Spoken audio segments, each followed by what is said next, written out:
सोना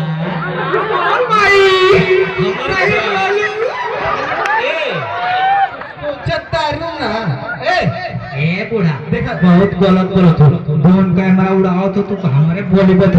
हमारा drone camera उड़ा था हैं और सामान जमान से बाहर के बोला हम बता थे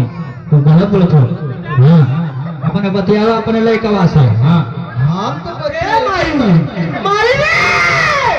का हरे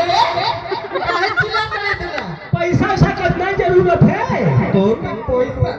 अरे मोर लालो जिंदगी भर कमाई माई हमारे बड़ा दुलार करेले खाना खाने खाइला नहीं तो लोग के देख के पेट भर गल खाइला खाइला पैसा खाला और तो हिया के मत बतिया यार गेस तो के अरे मोर लालो भैया काहे भैया